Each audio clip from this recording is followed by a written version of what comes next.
Ya ha pasado tiempo desde que nos subíamos aquí a este púlpito a compartir la palabra y lo hacíamos planteando una pregunta. No sé si la recuerdan.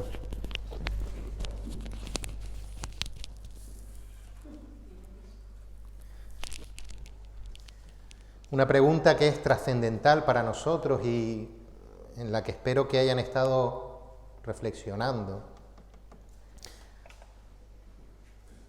La pregunta era: ¿y vosotros quién decís que soy? Les di una pista en la lectura devocional. Muchos en aquella época pensaban que Jesús era alguien enviado por Dios y lo comparaban con los grandes profetas de la historia del pueblo de Israel. Pedro, tomando la palabra en representación de los discípulos, guiado por el Espíritu Santo, confesaba que Jesús era el Mesías prometido, el Hijo de Dios, aquel que salvaría al pueblo. Y no se equivocaba Pedro en su proclamación, pero los discípulos sí tenían una idea equivocada de cómo ese Mesías iba a salvar al pueblo. Siglos de tradición judía habían preparado a Israel para recibir a un Salvador que los liberase del yugo de los pueblos opresores. En aquel momento exacto, pues eran los romanos los que oprimían al pueblo judío. Pero Jesús les empezó a hablar de cómo Él iba a llevar a cabo esa salvación. Y comenzó a enseñarles que le era necesario al Hijo del Hombre padecer mucho y ser desechado por los ancianos, por los principales sacerdotes y por los escribas, y ser muerto y resucitar después de 3 días. Y esto les decía claramente, dice la palabra. Esto provocó una explosión en la cabeza de los discípulos, y como vimos, Pedro nuevamente, como representante de todos los discípulos, intentó hacer entrar en razón a Jesús. Y Pedro pasó enseguida de haber hecho la proclamación más maravillosa que un ser humano había hecho nunca, a escuchar de boca de Jesús las palabras: quítate de delante de mí, Satanás, porque no pones la mira en las cosas de Dios, sino en las de los hombres. Y es que los apóstoles habían pensado con el corazón, poniendo por delante los sentimientos de cariño por Jesús, ¿sí? Incluso ellos habían volcado todas sus ilusiones en Jesús, esas ilusiones de liberar al pueblo, y Él mismo se iba a dirigir hacia su muerte. Pero ese era el plan de Dios Padre. Era la única manera de salvar al ser humano del pecado. Es en este momento, una vez que queda bien definido quién es Jesús y la obra de redención que iba a llevar a cabo, una obra que única y exclusivamente podía realizar Él, Jesús invita a todos a ser sus seguidores. Y en esta mañana queremos plantear 3 puntos para discernir acerca de seguir a Cristo, de lo que es seguir a Cristo, de lo que implica seguir a Cristo. Y estos 3 puntos que vamos a ver, primeramente va a ser el costo de seguir a Cristo, versículo 34, la ganancia de seguir a Cristo, versículos del 35 al 37, y por último, la consecuencia de no seguir a Cristo, versículo 38. Vamos a tener la lectura que vamos a compartir en esta mañana, sobre la que vamos a meditar en esta mañana, y que se encuentra en el Evangelio de Marcos, en el capítulo 8, los versículos del 34 al 38. Evangelio de Marcos, el capítulo 8, los versículos del 34 al 38. Los que tengan su Biblia la pueden buscar. No nos volvamos perezosos si tenemos la Biblia. Los que no la tengan, les animo a que la puedan traer, y ahora pues se va a proyectar si Dios quiere.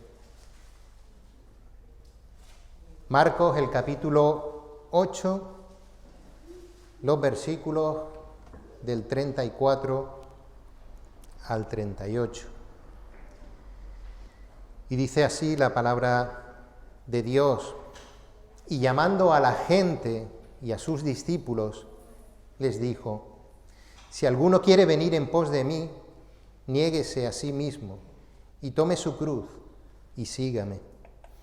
Porque todo el que quiera salvar su vida la perderá, y todo el que pierda su vida por causa de mí y del Evangelio la salvará. Porque ¿qué aprovechará al hombre si ganare todo el mundo y perdiere su alma?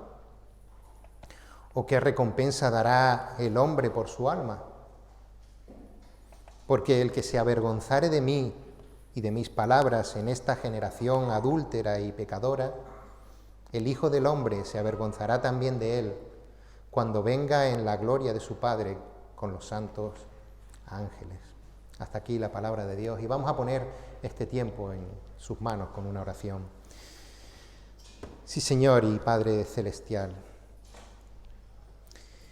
que tu nombre sea exaltado en tu palabra en esta mañana. Que tu Santo Espíritu dirija este tiempo y podamos escuchar hoy el llamado que nos haces a seguir a nuestro Salvador Jesús como Señor de nuestras vidas. Quita toda distracción, quita todo pensamiento que nos impida escucharte a ti en este momento, y que tu palabra hoy no sea una palabra bonita, sino una palabra viva que remueva nuestros corazones, que nos inquiete, que nos motive a aferrar nuestras vidas a ti. Te pedimos, Señor, que todos aquellos que aún no viven vidas que te sigan puedan, en tu voluntad, llegar a hacerlo. En el nombre de tu Hijo Jesús, a través de quien nos miras y nos escuchas. Amén.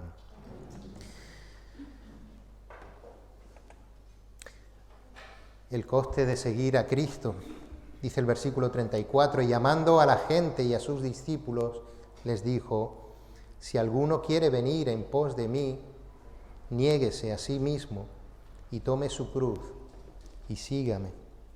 Después de la situación que comentábamos con la confesión de Pedro y tras explicarles Jesús a sus discípulos que él iba a morir, que él era necesario morir, Jesús llamó a la gente y a sus discípulos, es decir, Jesús expone estos motivos para que todos los que estuvieran allí pudieran escuchar sus palabras. Por eso en esta mañana llamo la atención sobre todos ustedes. El Señor les ha traído hoy aquí, no por casualidad. El Señor les ha traído hoy aquí, no ha sido tu marido, o tu mujer, o tu padre, o tu madre, o tu amigo. Y no están aquí hoy solamente para calentar un banco. Así que abran sus oídos. Abran sus oídos los creyentes que se congregan hoy, pero también aquellos que aún no han creído. Jesús hace un llamamiento que queremos ir analizando paso a paso. Él va mostrando poco a poco que seguirle a Él no iba a ser tarea fácil y que implicaba 3 pasos que son inevitables y que ponen de manifiesto a aquellos que son verdaderos seguidores de Jesús. Si alguno quiere venir en pos de mí, hacía este llamamiento Jesús, niéguese a sí mismo, tome su cruz y sígame. Niéguese a sí mismo, tome su cruz y sígame. Y vamos a ir explicando uno a uno estos puntos. El primero de todos, negarse a sí mismo. En el original, este término negarse significa no tener relación o repudiarse por completo, rechazarse completamente. Jesús estaba proponiendo a los que quisieran seguirle que debían negarse y renunciar a todo por él. Y la primera gran negación del ser humano consiste en negar que es bueno.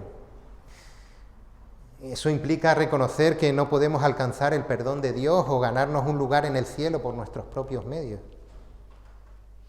Pues imaginémonos a todos los fariseos que seguían la ley y que pensaban que cumpliendo la ley se podrían salvar, cómo les sentaban estas palabras que les invitaban a dejar todo el legalismo, todas las obras humanas y descansar en lo que Jesús había anunciado que iba a hacer, que era morir y luego resucitar.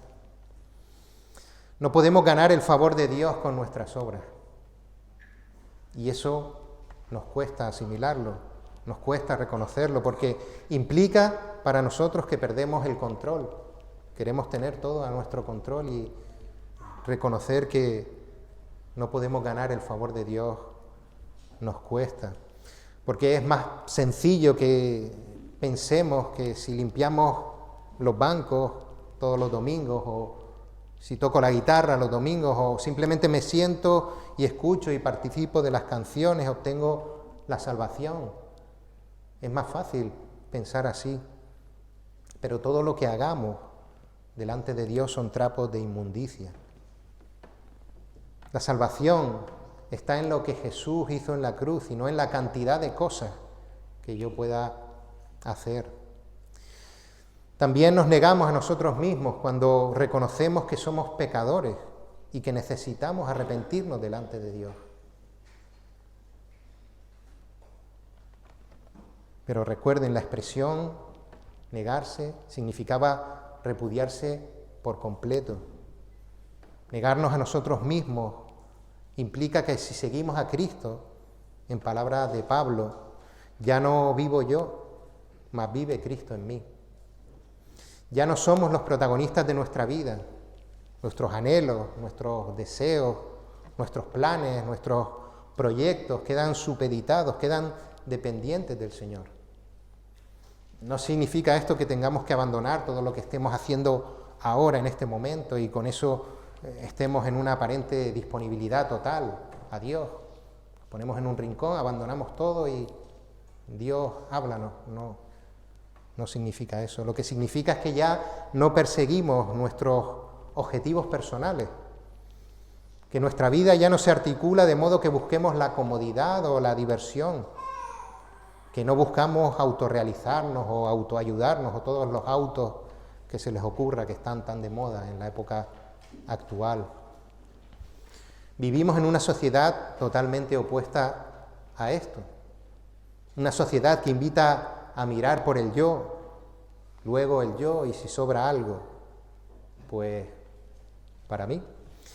Y proliferan los libros de autoayuda que nos invitan a estar bien con nosotros mismos para después repartir nuestra felicidad con los demás. No es así. Dios nos llama a quitar los ojos de nosotros y fijarlos en Él.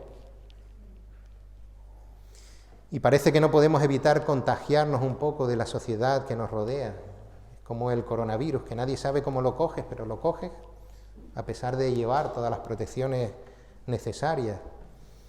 Estando dentro de una sociedad de consumo, nos hemos acostumbrado a buscar nuestra comodidad, a hacer las cosas solamente cuando me vienen bien, a buscar la tranquilidad, a evadir los problemas porque la vida son 2 días. Nos contagiamos del mundo. Somos muy de planificar nuestra vida. Hacemos nuestro planning, estudio, me saco una carrera, luego busco un buen trabajo que no sea muy estresante, conozco a una buena mujer cristiana, me caso, me compro una casa o vivo de alquiler, según pueda, me compro el coche, tengo hijos, 1 o 2 o 3, hago algo de deporte, mis 10 minutos de oración de lunes a sábado, el devocional por la mañana, los domingos al culto y hermanos, si necesitas algo, cuenta conmigo para lo que sea. Nos hacemos el planning de nuestra vida y le dejamos un huequito a Dios y le llamamos Señor y Salvador. Después, cuando ese planning se rompe, nos encontramos perdidos, porque hemos planificado nuestra vida conforme a nuestros deseos, a nuestras ilusiones. Negarse a sí mismo implica que a veces tenemos que renunciar a nuestra pereza y ser más constantes en la lectura de la palabra. Siempre comentamos que el cuerpo es vago para ir y leer la palabra. Negarse a sí mismo implica renunciar a programas en la televisión y emplear ese tiempo en orar. Negarse a sí mismo también implica no aferrarse a una forma de vestir o a un estilo musical que te gusta mucho porque piensas que esas cosas definen tu personalidad, cuando la personalidad del creyente la define Cristo. Negarse a uno mismo también implica contener las reacciones violentas de tu carácter, sometiéndolas a Cristo, midiendo nuestras respuestas, pero también contener nuestras reacciones de vergüenza, sometiéndolas también a Cristo. Negarse a sí mismo también es dejar de pensar qué pensarán los demás de ti cuando tú estás obrando según la voluntad de Dios, agradándole a Él en vez de a los hombres. Negarse a sí mismo es dejar nuestra comodidad por servir a los hermanos de la iglesia, sin esperar nada a cambio, incluso algunas veces desprecio. Sí, habrá que levantarse algún domingo un poco antes para abrir las puertas o para preparar la cafetería para los hermanos, para que puedan tener un tiempo de comunión. Negarse a sí mismo también es comprometerse con la iglesia de Cristo, no simplemente a colaborar cuando nos viene bien, sino a desempeñar una responsabilidad constante, por muy pequeña que sea o por muy pequeña que parezca. Negarse a sí mismo implica tomar decisiones duras en tu vida porque la palabra es clara en dichas circunstancias. Y puede que no te entiendas con tu marido o tu mujer, te sientas incomprendido o incomprendida. Puede ser que la vía de escape más rápida y más sencilla sea divorciarte, pero debes evaluar que a Dios no le agrada el divorcio para nada y has de renunciar a ti mismo. Negarse a sí mismo implica renunciar a diversiones que nos apartan de Dios, y estoy hablando de diversiones completamente lícitas, pero que poco a poco nos desconectan de la vida eclesial y estancan nuestro crecimiento, incluso llegando a apagar nuestro compromiso con Dios, y poco a poco vamos viendo cómo nos enfriamos en la oración, en la meditación de su palabra. Reflexionemos en cómo son nuestras vidas y si estas están enfocadas en Cristo o por el contrario las enfocamos en satisfacernos a nosotros mismos, en cumplir nuestros propios planes. Y por favor quiero que no entendamos esto como un listado de cosas que debemos hacer o no debemos hacer, sino que examinemos si nuestra relación con Dios nos lleva a vivir una vida dedicada a Él. Negarse a sí mismo. Continúa diciendo Jesús, tome su cruz. En el Evangelio de Lucas dice, tome su cruz cada día. Cada día. Y para entender lo que les quiso decir Jesús, primero quiero explicar lo que no significa coger la cruz. Y coger la cruz no significa que nos pongamos un colgante con una cruz o nos pongamos un pin en la solapa y la llevemos como una marca distintiva de cristiandad. Jesús no estaba hablando de una insignia o un logotipo. Tampoco significan lo que muchas veces pensamos cuando decimos, mira, este marido mío, qué cruz me ha tocado, o fuerte cruz de mujer, o si tenemos una enfermedad o problemas en el trabajo, o estamos a 1000 cosas, decir, bueno, pues esta es mi cruz, esto es lo que toca. No, la cruz en este caso no son los problemas cotidianos que por otra parte sufren tanto creyentes como no creyentes por el mero hecho de vivir en un mundo caído por el pecado. En el siglo I, cuando Jesús dijo estas palabras, todos los que estaban allí entendieron que cuando Jesús hablaba de cruz, estaba hablando de muerte. Y es que en la antigua Roma, cuando crucificaban a un hombre, le hacían llevar la cruz cargada hasta el lugar donde lo iban a crucificar. Entonces, cuando alguien escuchaba, cuando alguien estaba encarcelado, pendiente de morir, y escuchaba, coge tu cruz, eso significaba que ya el destino final, sí o sí, era la muerte, ya no había vuelta atrás.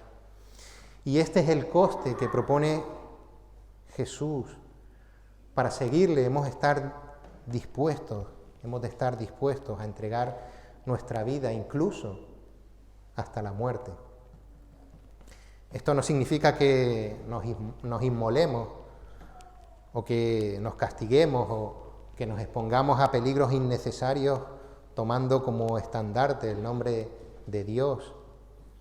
Pero sí que debemos de estar dispuestos a ofrecer nuestra vida completa para Cristo, incluso hasta las últimas consecuencias. Esto es algo muy fuerte y nos hace reflexionar también sobre dónde está el listón puesto por Cristo mismo y dónde lo hemos colocado nosotros. ¿Daríamos nuestra vida en una situación límite cuando nos avergüenza hablarle a un vecino acerca de Cristo? ¿Daríamos nuestra vida por el Evangelio si no somos capaces de vencer nuestra comodidad y no venir el jueves a congregarnos en oración con los hermanos? Si no nos negamos a nosotros mismos, a nuestra manera de vivir, a nuestros planes, si nosotros somos el centro de nuestra vida, seremos incapaces de dar nuestra vida por Cristo. Van unidos estos dos puntos. Sabemos que hay hermanos que se encuentran en circunstancias de peligro para sus vidas en otros países en los que decir que Cristo es Dios tiene pena de muerte. Y a veces ocupamos nuestra cabeza en pensar si tenemos una relación con Dios tal que seríamos capaces de enfrentar esa situación. Pero nosotros no estamos en esa situación. Nosotros estamos en la situación en la que Dios nos ha querido poner. Y son situaciones, por ejemplo, como momentos en los que es más fácil cobrar en dinero negro, por ejemplo.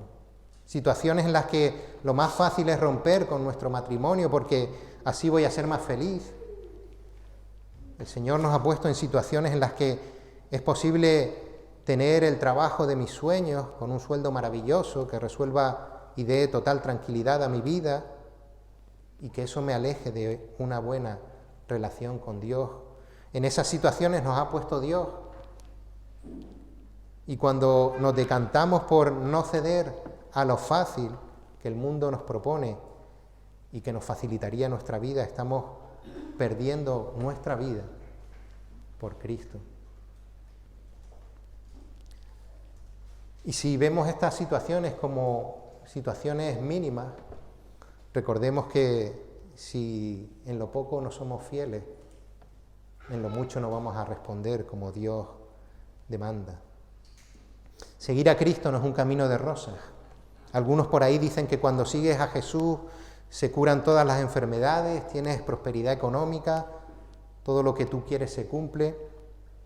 Y entonces yo reflexiono en mi mente y digo, bueno, entonces los apóstoles debieron hacer algo malo.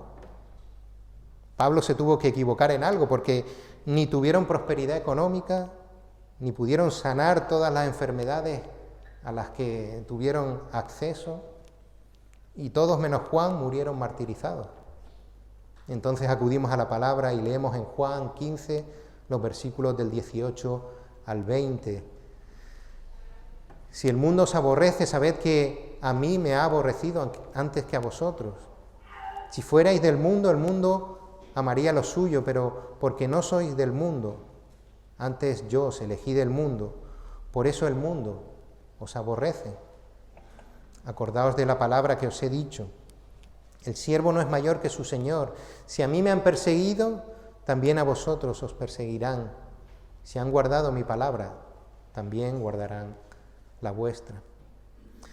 Repito, no todo creyente ha de morir como mártir, pero todo seguidor fiel de Cristo le llegará a amar tanto que su vida tendrá un valor secundario en comparación con el valor de tener una relación íntima con Cristo.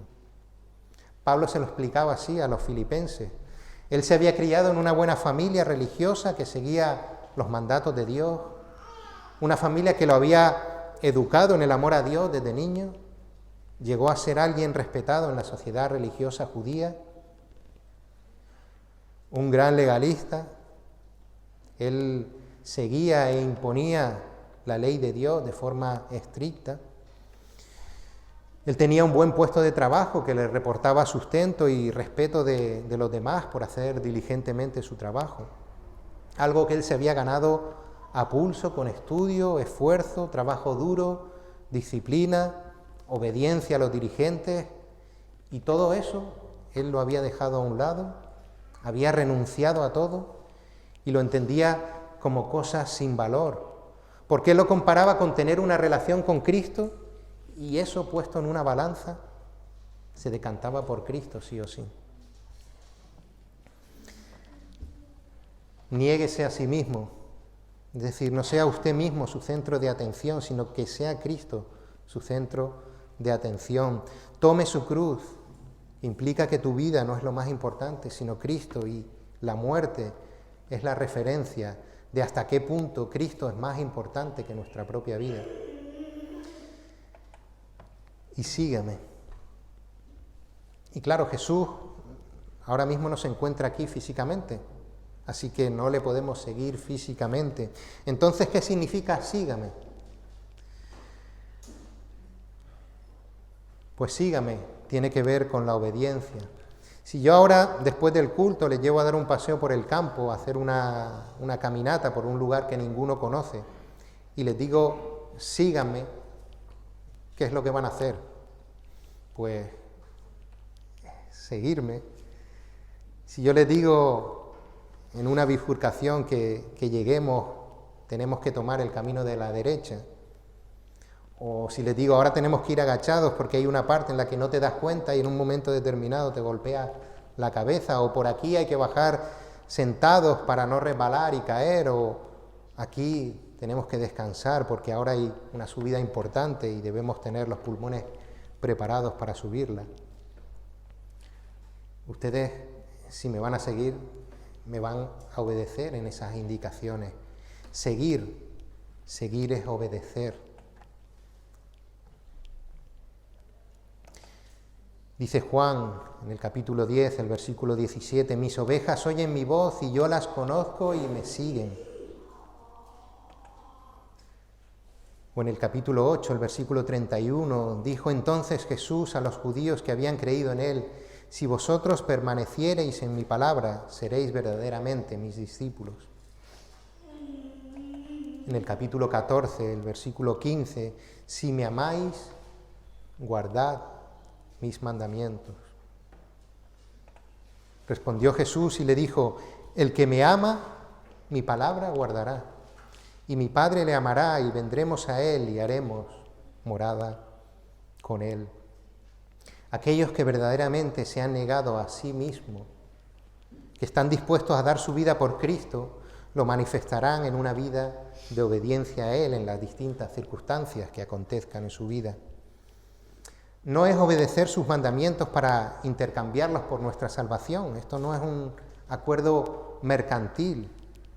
Obedecer a Dios es la forma en la que primero nosotros y después el resto de personas que nos rodean se darán cuenta de que Cristo nos ha regenerado, que es Cristo quien vive en nosotros. En Primera de Juan, el capítulo 2, los versículos del 3 al 6, y en esto sabemos que nosotros le conocemos si guardamos sus mandamientos. El que dice yo le conozco y no guarda sus mandamientos, el tal es mentiroso y la verdad no está en él. Pero el que guarda su palabra, en este verdaderamente el amor de Dios se ha perfeccionado. Por esto sabemos que estamos en él. El que dice que permanece en él debe andar como él anduvo.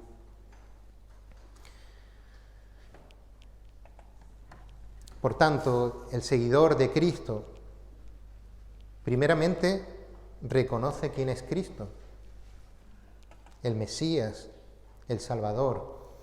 Un Mesías que nos vino a rescatar del pecado, que fue rechazado por los poderosos, por los religiosos, y murió injustamente en una cruz por cumplir la justicia de Dios, y que resucitó al tercer día.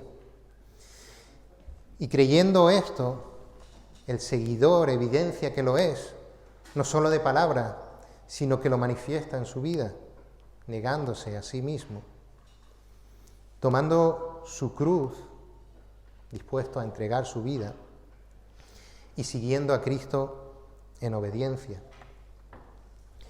Y por eso es por lo que decimos que Jesús es nuestro Salvador y nuestro Señor. Y aquí nos preguntamos, ¿y si ser seguidor de Jesús es tan difícil y es tan duro? ¿Qué ventaja tiene ser seguidor de Jesús?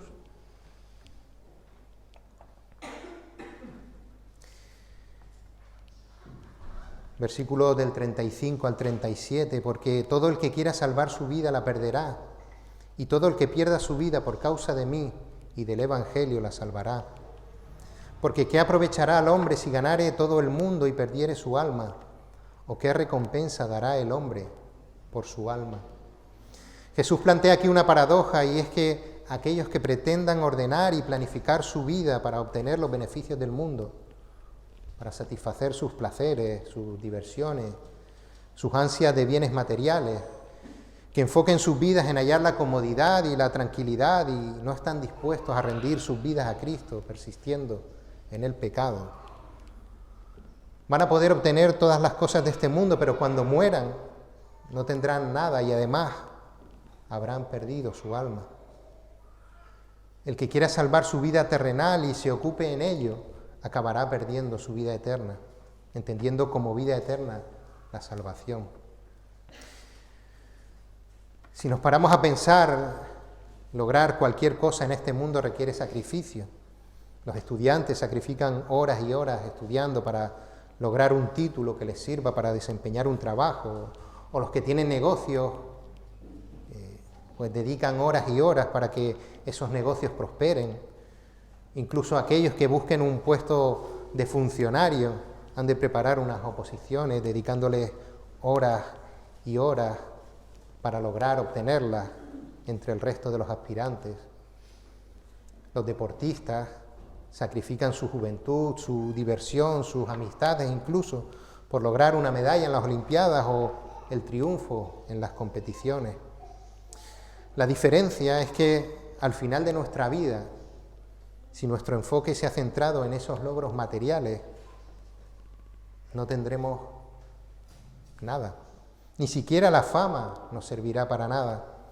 Nada nos podremos llevar de este mundo cuando muramos. El famoso Alejandro Magno, 300 años antes de Cristo, unificó toda Grecia bajo su mando, conquistó Egipto y sometió al imperio persa, extendiendo sus dominios hasta la India, y todo eso en menos de 10 años. Sus contemporáneos lo consideraban como un dios, pero a falta de 40 días para cumplir los 33 años, murió. Y todo lo conquistado, toda su fama, todas las riquezas logradas, ahora mismo no le sirven para nada en el infierno. Fue un hombre que ganó el mundo entero, podríamos decir, pero que ahora no tiene nada, solamente dolor eterno. Por contra, el que pierda su vida por Cristo y por el Evangelio, perdiendo por ello su vida terrenal, podrá descansar en la promesa de Jesús de que será salvo por toda la eternidad. Y les pregunto, ¿qué es mejor? ¿Disfrutar de 10, 20, 30, 40 o hasta incluso 100 años de vida próspera? ¿O disfrutar de la eternidad junto al Dios Todopoderoso? Todos elegiríamos lo segundo, pero como seres humanos atados a un cuerpo de pecado nos cuesta tener la vista puesta en la eternidad, y como la parábola de Jesús acerca del hombre rico que planeaba construir graneros y asegurar su vida con sus bienes, muchas veces nos enfocamos en eso. Pero Dios le dijo: necio, esta noche vienen a pedirte tu alma, y lo que has provisto, ¿de quién será? Así es el que hace para sí tesoro y no es rico para con Dios. El que pierda su vida por Cristo y por el Evangelio. Y hacemos hincapié en esto, por Cristo y por el Evangelio. Porque algunos piensan que el perder tu vida desarrollando obras humanas, siempre que sean admirables y desinteresadas, ayudando a los demás, eso va a justificar tu salvación. Y dedican sus vidas a tratar de resolver el hambre en el mundo, o a luchar contra el cambio climático, o a salvar la vida de los animales, o a llevar la medicina a los que no la tienen. Pero ¿qué puede dar el hombre por su alma si todas sus obras son trapos de inmundicia delante de Dios? Solo Cristo y su Evangelio llevan salvación al hombre. Y por eso Cristo y su Evangelio son la carencia más importante que tiene el ser humano en todo el mundo, incluso más que el comer o el respirar. Si conocemos la consecuencia de no seguir a Cristo.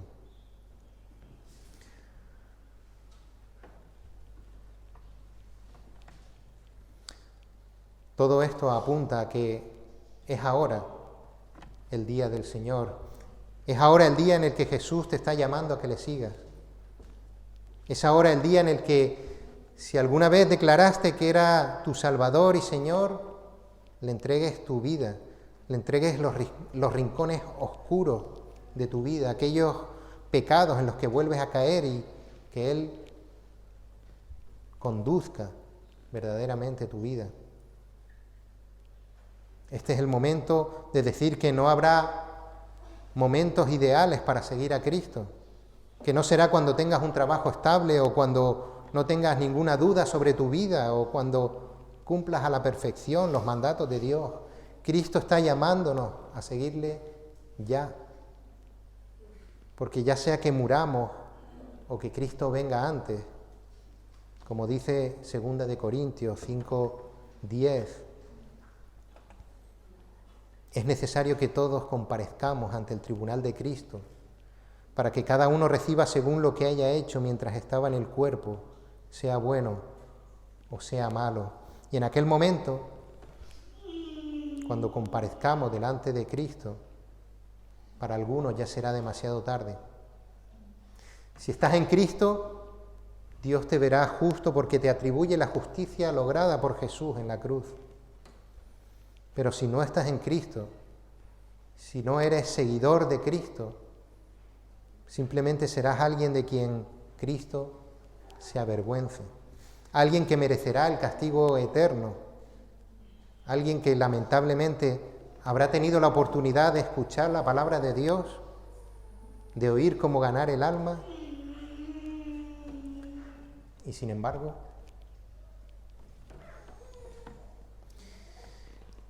Cristo es el Salvador prometido, el Salvador que vino a pagar por nuestro pecado muriendo en una cruz, porque solo el hombre perfecto podía ser el sacrificio justo que compensase nuestra afrenta a Dios, y Él resucitó al tercer día venciendo la muerte. Esto es un conocimiento que solamente nos puede dar el Espíritu Santo, que lo leemos en la Biblia, y que no lo podemos explicar con fórmulas matemáticas o razonamientos filosóficos, solamente podemos aceptarlo por la fe. El Salvador nos llamó a seguirle, o lo que es lo mismo, a obedecerle, poniendo nuestros ojos en Él y quitándolos de nosotros hasta las últimas consecuencias, incluso dando la vida por exaltar su nombre. Parece cristianismo radical, pero simplemente es cristianismo básico. Seguir a Cristo no da fama, no da ganancias económicas, ni siquiera salud, ni siquiera felicidad, entendiendo la felicidad como la tranquilidad, la comodidad o la ausencia de problemas. Seguir a Cristo implicará dejar atrás anhelos de nuestra vida que pueden ser lícitos, pero que nos quitan la vista de Él. Implica momentos de dudas, de no entender cómo a los demás parece irles bien y a mí no. Pero la senda por la que vamos cuando seguimos a Cristo, aun siendo estrecha, llega a buen puerto, llega a la salvación. El otro camino, aun siendo más ancho, más atrayente, lleva a la perdición. Hoy Cristo te llama a seguirle. Y yo no puedo darte mejor consejo que este. síguele. Oremos. Sí, Señor y Padre eterno, Dios todopoderoso, creador de todas las cosas, Dios 3 veces santo, que nos has mostrado tu gracia, tu amor, tu justicia, todas ellas perfectas en ti. Escuchamos hoy el llamado de Jesús a seguirle, aquel que tú enviaste como cumplimiento de tu promesa de salvación, se hizo hombre y vivió una vida perfecta, cumplió perfectamente la ley y por eso fue el único y perfecto sacrificio delante de ti para perdón de nuestros pecados. Sobre él descargaste el castigo que nosotros merecíamos y nos has regalado la salvación a través de ese sacrificio.